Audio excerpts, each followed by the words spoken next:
സുഹൃത്തുക്കളെ, രാജ്യത്തെ രാഷ്ട്രീയ പാർട്ടികളെയെല്ലാം ഞെട്ടിച്ചുകൊണ്ടാണ് കോക്രോച്ച് ജനതാ പാർട്ടി എന്ന ഒരു രാഷ്ട്രീയ കൂട്ടായ്മ വളരെ ശക്തമായി രൂപപ്പെട്ടിരിക്കുന്നത്. ഇങ്ങനെ ഒരു കൂട്ടായ്മ ഉണ്ടാകുവാനുള്ള പശ്ചാത്തലം എന്താണ്? ഈ രാഷ്ട്രീയ കൂട്ടായ്മ ഉയർത്തുന്ന ആവശ്യങ്ങൾ എന്തെല്ലാമാണ്? ഈ കാര്യങ്ങൾ പരിശോധിക്കുവാനാണ് ഇവിടെ ശ്രമിക്കുന്നത്.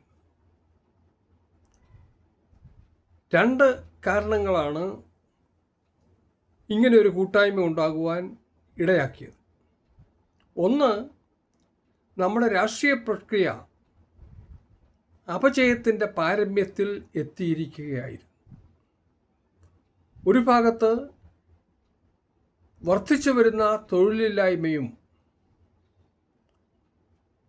സാമ്പത്തിക അന്തരവും സാമൂഹ്യ ജീവിതത്തെ അങ്ങേയറ്റം മലീമസം ആക്കി കഴിഞ്ഞു. മറ്റൊരു ഭാഗത്ത് രാഷ്ട്രീയ പാർട്ടികൾ എല്ലാം അപജയത്തിന് വിധേയമായി കഴിഞ്ഞു. ദീർഘകാല ദർശനങ്ങളും പ്രത്യയശാസ്ത്രങ്ങളും ഉപേക്ഷിച്ചുകൊണ്ട് മത ആധിപത്യത്തിനും കുടുംബ ആധിപത്യത്തിനും വഴങ്ങിക്കൊണ്ട് എല്ലാ രാഷ്ട്രീയ പാർട്ടികളും മാറിക്കഴിഞ്ഞു. ഇടതുപക്ഷം ഒഴികെയുള്ള എല്ലാ പാർട്ടികളും, ഇടതുപക്ഷവും BJPയും ഒഴികെയുള്ള എല്ലാ പാർട്ടികളും കുടുംബാധിപത്യത്തിന് വിധേയമായി കഴിഞ്ഞു. BJP മതാധിപത്യത്തിന് വിധേയമായി. ഇടതുപക്ഷം വളരെ ശോഷിച്ചുകൊണ്ട് ഇരിക്കുന്നു. മറ്റൊന്ന്, തെരഞ്ഞെടുപ്പുകളെല്ലാം അട്ടിമറിക്കപ്പെട്ടുകൊണ്ടിരിക്കുകയാണ്. പലതരത്തിൽ പണത്തിൻ്റെ ആധിപത്യം, മാധ്യമങ്ങളുടെ സ്വാധീനം, കോർപ്പറേറ്റുകളുടെ സ്വാധീനം, അങ്ങനെയുള്ള EVM മെഷീൻ്റെ അട്ടിമറികൾ, ഇങ്ങനെ പലതരത്തിൽ തെരഞ്ഞെടുപ്പുകൾ വിശ്വസിക്കുവാൻ കഴിയാത്ത രീതിയിൽ അധപ്പതിച്ചിരിക്കുകയാണ്. അതിലുപരിയായി രാഷ്ട്രീയം എന്നാൽ മുൻകാലത്ത് രാഷ്ട്രത്തിൻ്റെ അടിസ്ഥാന പ്രശ്നങ്ങൾക്ക് വേണ്ടി പ്രവർത്തിക്കുക എന്നുള്ളതായിരുന്നു രാഷ്ട്രീയ പാർട്ടികളുടെ ലക്ഷ്യവും അവരുടെ വാഗ്ദാനവും. ഇപ്പോൾ നക്കാപ്പിച്ച രാഷ്ട്രീയം ആയിക്കഴിഞ്ഞിരിക്കുകയാണ്. ജനങ്ങൾക്ക് ഇലക്ഷൻ വരുമ്പോൾ ചില നക്കാപ്പിച്ചകൾ വാഗ്ദാനം ചെയ്യുകയും അതിൽ ചിലതൊക്കെ നടത്തിക്കൊടുക്കുകയും ഈ നക്കാപ്പിച്ച നക്കാപ്പിച്ച വാഗ്ദാനം ചെയ്യുന്നതിൽ രാഷ്ട്രീയ പാർട്ടികൾ മത്സരിക്കുകയും ചെയ്തുകൊണ്ടിരിക്കുകയാണ്. ഇതിൻ്റെ എല്ലാം ഫലമായി അഴിമതിയും മാഫിയാവൽക്കരണവും സമൂഹത്തെ ഗ്രസിച്ചു കഴിഞ്ഞിരിക്കുകയാണ്. ഇത്തരം അടിസ്ഥാന പ്രശ്നങ്ങൾ ഈ രാജ്യത്തെ ചിന്തിക്കുന്ന യുവജനങ്ങളെ അസ്വസ്ഥപ്പെടുത്തിക്കൊണ്ടിരിക്കുകയായിരുന്നു. അവരിൽ കുറച്ചു പേർ ഇതിനെ ചോദ്യം ചെയ്യുവാൻ തയ്യാറായി. പക്ഷേ അവരെയെല്ലാം ഭരണകൂടം ഒന്നുകിൽ രാജ്യവിരുദ്ധർ, വികസന വിരോധികൾ, ഏർബൺ നക്സലൈറ്റ് ഈ പേരുകളൊക്കെ നൽകി അവരുടെ പേരിൽ UAPA പ്രകാരം കുറ്റം ചുമത്തി ജയിലിൽ അടച്ചുകൊണ്ട് നമ്മുടെ രാഷ്ട്രീയം പ്രക്രിയ അതിനെ നയിക്കുന്ന കക്ഷികൾ വിജയകരമായി മുന്നേറിക്കൊണ്ടിരിക്കുകയായിരുന്നു. അങ്ങനെ ഇരിക്കെയാണ് കഴിഞ്ഞയാഴ്ച രാജ്യത്തെ ചീഫ് ജസ്റ്റിസ് ഇവിടുത്തെ യുവജനങ്ങളെ അടച്ച് ആക്ഷേപിക്കുന്ന ഒരു പ്രസ്താവന നടത്തിയത്. മുകളിൽ പറഞ്ഞ കാര്യങ്ങളിലെല്ലാം അസ്വസ്ഥരായി ഇരുന്ന യുവജനങ്ങൾ അവർ സാമൂഹ്യ മാധ്യമങ്ങളിൽ, തൊഴിലില്ലാത്ത യുവജനങ്ങൾ സാമൂഹ്യ മാധ്യമങ്ങളിൽ പാറ്റാകളെ പോലെ രാജ്യത്തിന് ശല്യം ചെയ്തുകൊണ്ടിരിക്കുകയാണ് എന്നൊരു പ്രസ്താവനയാണ് അദ്ദേഹം നടത്തിയത്. ഈ പ്രസ്താവനയാണ് പെട്ടെന്ന് യുവജനങ്ങളെ ചൊടിപ്പിച്ച് ഒരു കൂട്ടായ്മ രൂപീകരിക്കുവാൻ, ഓൺലൈൻ കൂട്ടായ്മ രൂപീകരിക്കുവാൻ നിർബന്ധിച്ചു. ശ്രീലങ്ക, ബംഗ്ലാദേശ്, നേപ്പാൾ ഈ രാജ്യങ്ങളിലെ, നമ്മുടെ സമീപ രാജ്യങ്ങളിൽ ഇതുപോലെ രാഷ്ട്രീയ പാർട്ടികളുമായി ബന്ധമില്ലാതെ യുവജനങ്ങളുടെ കൂട്ടായ്മ അവിടുത്തെ രാഷ്ട്രീയ പ്രക്രിയയെ അട്ടിമറിച്ചു. അടുത്ത കാലത്താണ്. ഏതാണ്ട് അതിന് സമാനമായി ഉള്ള ഒരു മുന്നേറ്റമാണ് ഓൺലൈൻ മാധ്യമങ്ങളിൽ കൂടെ ഈ യുവജനങ്ങൾ കാഴ്ചവെച്ചിരിക്കുന്നത്. ഇത്തരം പ്രതിഭാസത്തെ സംബന്ധിച്ച് രണ്ട് തരം വ്യാഖ്യാനങ്ങളാണ് ഉള്ളത്. ഇത് അരാജകത്വം പ്രവർത്തനം ആണ് എന്ന് സംഘടിത രാഷ്ട്രീയ പാർട്ടികൾ മുദ്രകുത്തുന്നു. പക്ഷേ ഇതിനെക്കുറിച്ചുള്ള വ്യാഖ്യാനങ്ങൾ രണ്ടാണ്. ഒന്ന്, സമൂഹത്തിൽ അരാജകത്വം അതിൻ്റെ പാരമ്യത്തിൽ എത്തുമ്പോൾ ദൈവങ്ങൾ ഇടപെട്ട്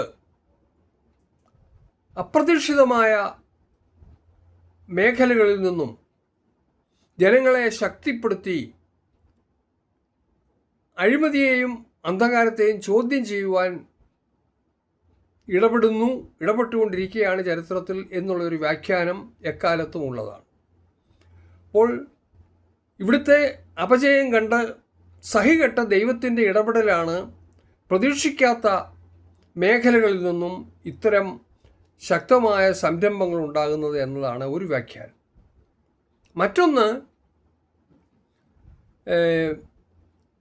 മറ്റൊന്ന് വൈരുദ്ധ്യാത്മക നിയമമാണ്. എല്ലാ വസ്തുക്കളിലും എല്ലാ പ്രസ്ഥാനങ്ങളിലും പ്രവർത്തനങ്ങളിലുമെല്ലാം വൈരുദ്ധ്യാത്മകത ഉണ്ട് എന്നുള്ളതാണ് പറയുന്നത്, വിശ്വസിക്കപ്പെടുന്നത്. അതായത് ഒരു പ്രസ്ഥാനം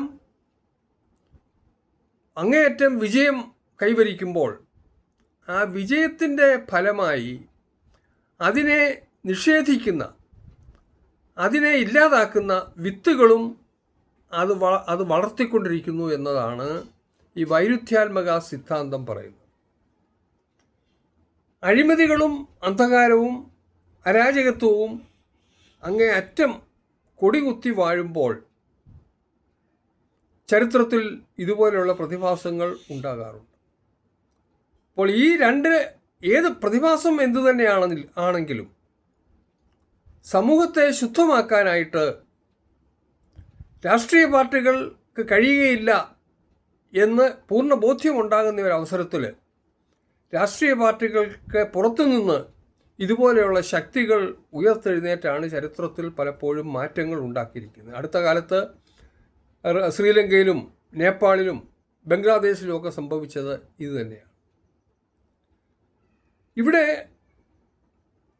ഇവർ ഉയർത്തുന്ന മുദ്രാവാക്യങ്ങൾ അല്ലെങ്കിൽ ആവശ്യങ്ങൾ എന്താണ് എന്നുള്ളതാണ് കൂടുതൽ ശ്രദ്ധേയമായിട്ടുള്ളത്. രാഷ്ട്രീയ പാർട്ടികളെല്ലാം നക്കാപ്പിച്ച രാഷ്ട്രീയത്തിൽ ആണ്ട് കഴിഞ്ഞിരിക്കുകയാണ്. ജനങ്ങൾക്ക് നക്കാപ്പിച്ച ഓഫർ ചെയ്യുക, അതിൽ മത്സരിക്കുക, അതിലെന്തെങ്കിലുമൊക്കെ ചെയ്തു കൊടുക്കുക, എന്നിട്ട് വോട്ട് വാങ്ങിക്കുക, രാഷ്ട്രീയ പ്രക്രിയയെ മലീമസമാക്കുക. ഇതാണ് നക്കാപ്പിച്ച രാഷ്ട്രീയം. അപ്പം എല്ലാ രാഷ്ട്രീയ പാർട്ടികളും നക്കാപ്പിച്ച രാഷ്ട്രീയത്തിൻ്റെ അടിമകളായി കഴിഞ്ഞപ്പോൾ ഈ കോക്രോച്ച് ജനതാ പാർട്ടി എന്ന പേരോടുകൂടി ഉദയം കൊണ്ട യുവജനങ്ങളുടെ രാഷ്ട്രീയ കൂട്ടായ്മ ആവശ്യപ്പെടുന്നത് അടിസ്ഥാനപരമായ മാറ്റങ്ങളാണ് സമൂഹത്തിൽ. അവർ പ്രധാനമായിട്ടും 5 മാറ്റങ്ങളാണ് ആവശ്യപ്പെടുന്നത്. ഒന്ന്, ജഡ്ജിമാർക്ക് റിട്ടയർമെൻറ്റ് കഴിഞ്ഞതിന് ശേഷം ഉദ്യോഗം കൊടുക്കുവാൻ പാടില്ല. രാജ്യത്തുണ്ടാകുന്ന എല്ലാ അഴിമതികളുടെയും അനീതികളും അഴിമതികളും ഉണ്ടാകുന്നതിൻ്റെ പ്രധാനപ്പെട്ട കാരണം ജുഡീഷ്യറി അധപ്പതിച്ചു എന്നുള്ളതാണ്. ജുഡീഷ്യറി അധപ്പതിച്ചതിൻ്റെ പ്രത്യക്ഷ ഉദാഹരണം എന്താണ്? ഭരണകൂടത്തിന് അനുകൂലമായി, കോർപ്പറേറ്റുകൾക്ക് അനുകൂലമായി വിധി പ്രഖ്യാപിക്കുന്ന ജഡ്ജിമാർക്ക് റിട്ടയർമെൻറ്റിന് ശേഷം പെരുത്ത ശമ്പളത്തോടുകൂടി ഉള്ള ഉദ്യോഗം കൊടുക്കുക. ഇത് അടിസ്ഥാന പ്രശ്നമായിട്ട് സമൂഹത്തിലെ രാഷ്ട്രീയ പ്രക്രിയ അപജയത്തിലായതിൻ്റെ പ്രധാനപ്പെട്ട കാര്യമായി ഇവർ കാണുന്നതും ചൂണ്ടിക്കാണിക്കുന്നതും ഇതാണ്. രണ്ടാമത് ഇവർ പറയുന്നത്, ഇവരുടെ ആവശ്യം ഒരു ന്യായം പറഞ്ഞുകൊണ്ടും ജനങ്ങൾക്ക് വോട്ടവകാശം നിഷേധിക്കുവാൻ പാടില്ല. അടുത്ത കാലത്ത് വോട്ടർ പട്ടികയിൽ നിന്നും ജനങ്ങളുടെ വോട്ടർമാരെ കുറയ്ക്കുക, വോട്ടവകാശം നിഷേധിക്കുന്നത് ഒരു വലിയ പ്രതിഭാസമായി മാറി. ഇത് ജനാധിപത്യത്തെ അട്ടിമറിച്ചുകൊണ്ടിരിക്കുകയാണ്. അതുകൊണ്ട് ഒരു ന്യായം പറഞ്ഞും ജനങ്ങൾക്ക് വോട്ടവകാശം നിഷേധിക്കുവാൻ പാടില്ല. ഇതാണ് ഇവർ ആവശ്യപ്പെടുന്ന രണ്ടാമത്തെ ആവശ്യം. മൂന്നാമത്, രാജ്യത്തെ മാധ്യമപ്രവർത്തനം സ്വതന്ത്രമായിരിക്കണം. ഇന്ന് മാധ്യമപ്രവർത്തനം ഭരണകൂടത്തിനും കോർപ്പറേറ്റുകൾക്കും അടിമപ്പെട്ടുകൊണ്ടാണ് മാധ്യമപ്രവർത്തനം നടക്കുന്നത്. അതുകൊണ്ട് ജനവിരുദ്ധ മാധ്യമപ്രവർത്തനമാണ് ഇന്ന് നടക്കുന്നത്. അതുകൊണ്ട് സ്വതന്ത്രമായ മാധ്യമപ്രവർത്തനം ഉണ്ടായെങ്കിൽ മാത്രമേ രാഷ്ട്രീയ പ്രക്രിയ ശുദ്ധീകരിക്കപ്പെടുകയുള്ളൂ എന്നുള്ളതാണ് ഇവർ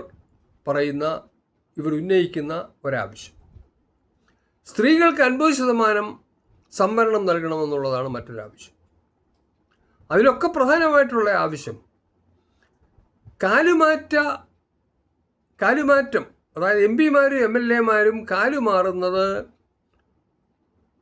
പൂർണ്ണമായിട്ടും അസാധ്യമാക്കുന്ന നിയമങ്ങളുണ്ടാകണം. ഇപ്പോൾ നിയമങ്ങളുണ്ടെങ്കിലും ആ നിയമങ്ങൾക്കെല്ലാം ധാരാളം പഴുതുകളുണ്ട്.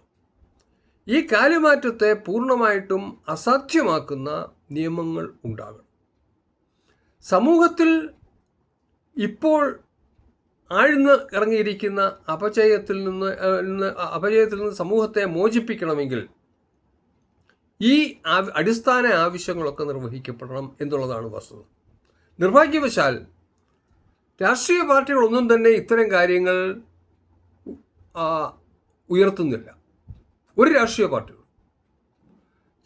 പാർട്ടികൾ നക്കാപ്പിച്ച രാഷ്ട്രീയമായിട്ട് അധപ്പതിക്കുകയും രാജ്യത്തിൻ്റെയും സമൂഹത്തിൻ്റെയും അടിസ്ഥാന പ്രശ്നങ്ങൾ അവഗണിക്കുകയും ചെയ്യുന്ന ഒരു സ്ഥിതി അതിൻ്റെ പാരമ്യത്തിൽ എത്തിയിരിക്കുന്ന ഒരു സമയത്താണ് ഈ കോക്രോച്ച് ജനതാ പാർട്ടി എന്ന് പറയുന്ന ജനകീയ കൂട്ടായ്മ ഉയർത്തെഴുന്നേറ്റിരിക്കുന്നത്. പക്ഷേ ഇതിനെയും അടിച്ചമർത്തുവാൻ വേണ്ടി നിരന്തരം ഭരണകൂടം പ്രവർത്തിച്ചുകൊണ്ടിരിക്കുകയാണ്. ഇതിൻ്റെ അക്കൗണ്ട് ആദ്യം 2 ദിവസം കഴിഞ്ഞപ്പോൾ പൂട്ടിച്ചു, വീണ്ടും അക്കൗണ്ടെല്ലാം ഹാക്ക് ചെയ്തുകൊണ്ടിരിക്കുകയാണ്. ഈ നക്കാപ്പിച്ച രാഷ്ട്രീയം അവസാനിപ്പിച്ചുകൊണ്ട് അടിസ്ഥാന പ്രശ്നങ്ങൾ ഉയർത്തുന്ന രാഷ്ട്രീയം ഉണ്ടാകുവാൻ ഈ പ്രതിഭാസം ഇടയാകട്ടെ എന്ന് പ്രതീക്ഷിച്ചുകൊണ്ട് എൻ്റെ വാക്കുകൾ ചുരുക്കുന്നു. നിങ്ങൾക്ക് എൻ്റെ നമസ്കാരം.